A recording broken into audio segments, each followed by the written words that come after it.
नमस्कार दोस्तों, मैं सलमान इलेक्ट्रॉनिक एक बार फिर से आपका स्वागत करता हूं। दोस्तों, ये वीडियो आज उन टेक्नीशियंस के लिए है जिनके पास ये बोर्ड हो सकता है रिपेयर के लिए कभी आए या आया हो और उन्हें प्रॉब्लम आ रही हो। तो इस बोर्ड का जो नंबर होता है, ये 4K बोर्ड होता है। इसका नंबर है TP.HV553.PCB-PC821। इसका आप स्क्रीनशॉट ले सकते हो। तो मैंने सोचा इसकी एक वीडियो बना लेते हैं जिससे आपको वोल्टेज में प्रॉब्लम ना आए। कभी अगर स्टैंड बाई या पावर ऑफ में आता है तो आप इसके वोल्टेज समझ सकते हैं। दोस्तों, इसमें क्या होता है कि ये आपका एक चॉपर लगा हुआ है, 2 चॉपर दिख रहे हैं आपको। तो ये जो एक चॉपर है ये 12 वोल्ट बनाने का काम करता है, जो कि 12 वोल्ट बना के इधर सॉकेट पे आता है। और जो दूसरा ट्रांसफार्मर आप देख रहे हो चॉपर लगा हुआ बड़ा वाला, ये बनाता है सिर्फ बैकलाइट के वोल्टेज। तो यहाँ से सिर्फ बैकलाइट के ही वोल्टेज जनरेट होते हैं। ये 2 भागों में इन्हीं ने डिवाइड कर रखा है कंपनी ने। तो दोस्तों, इसमें क्या होता है, इसमें मैं आपको ये दिखाना चाहता हूँ कि स्टैंड बाई कंडीशन में कहाँ कहाँ पे किन किन कॉइल्स पे कितने वोल्ट्स आते हैं, और जब स्टैंड बाई रिलीज़ कर दिया जाए तब कितने कितने वोल्ट्स आपको मिल सकते हैं, ताकि अगर हमारा कोई टेक्नीशियन भाई बनाए तो उसे प्रॉब्लम ना आए।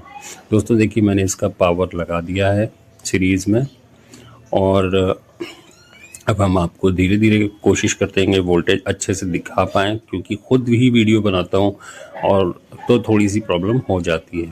तो दोस्तों, ये एक वीडियो लीड मैंने ग्राउंड पे लगा दी है, दूसरी आपको इस सॉकेट पे दिखाता हूँ। देखिए 12 वोल्ट यहाँ पे प्रेजेंट हैं, जो कि मैंने आपको बताया था। ये चॉपर बना के सीधे डायरेक्ट कैपेसिटर से होते हुए इस जैक पे 12 वोल्ट मिल जाते हैं। उसके बाद 12 वोल्ट ये जो है, ये इस कॉइल पे जो करीब में लगा हुआ है, इस पे 12 वोल्ट इन होते हैं। मैं आपको दिखाता हूँ, देखिए एक सेकेंड, मीटर हिल रहा है। ये 12 वोल्ट यहाँ पे इस कैपेसिटर के पास छोटा सा कैपेसिटर लगा है, यहाँ पे इन होते हैं ये वाला कैपेसिटर पे, और इस कॉइल पे आउट हो जाते हैं 5 वोल्ट बन के। तो यहाँ पे कितना मिलेगा, 5 वोल्ट मिलेगा आपको। स्टैंड बाई कंडीशन में भी 5 वोल्ट ही मिलेगा, ठीक है। यहाँ प्रेजेंट रहेगा 5 वोल्ट।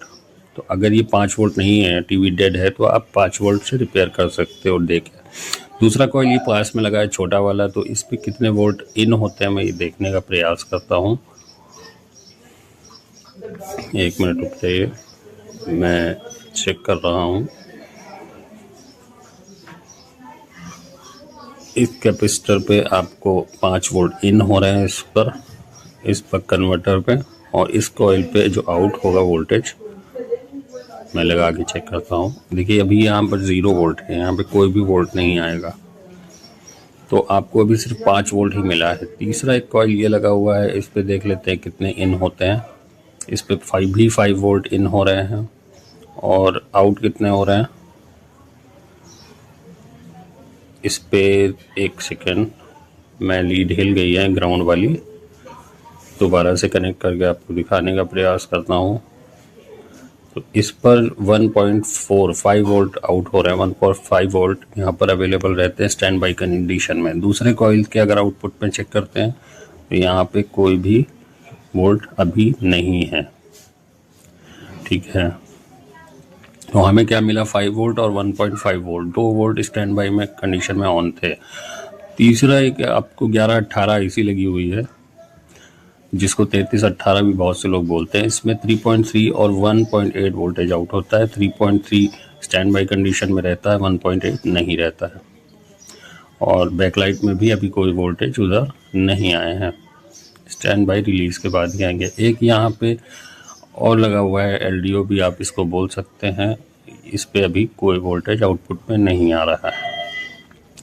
तो हमारा ये हो गया, एक ये कॉइल हो गया, एक ये कॉइल हो गया। तो इस पे 5 वोल्ट और 1.5 वोल्ट ही हमको 2 जगह पे अवेलेबल मिले हैं, और 3.3 हमारी 33-18 11-18 AC पे हमको मिले हैं। सिर्फ 3 वोल्टेज अवेलेबल हैं स्टैंड बाई वोल्टेज में।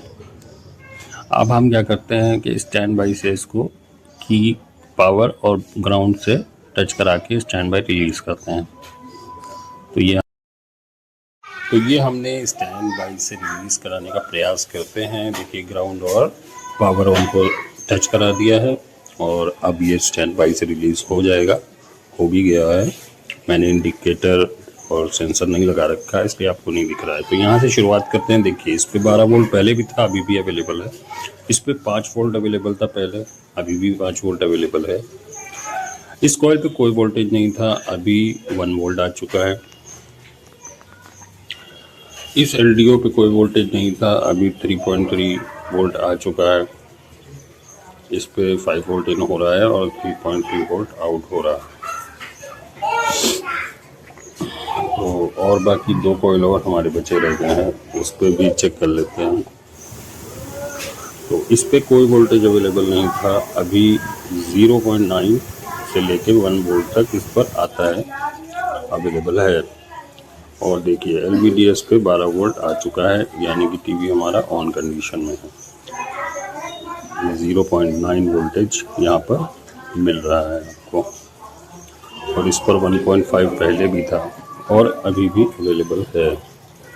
और जो 3318 IC 1118 IC पे आपको चेक कराया था, जो 2 वोल्टेज निकालती है, उसमें आपको अब 1.8 और 3.3 दोनों वोल्टेज अवेलेबल मिलेंगे। यानी कि स्टैंड बाई रिलीज होने के बाद ही 1.8 वोल्टेज और आपका 0.9 वोल्टेज जो कि रैम का वोल्टेज होता है वो आता है।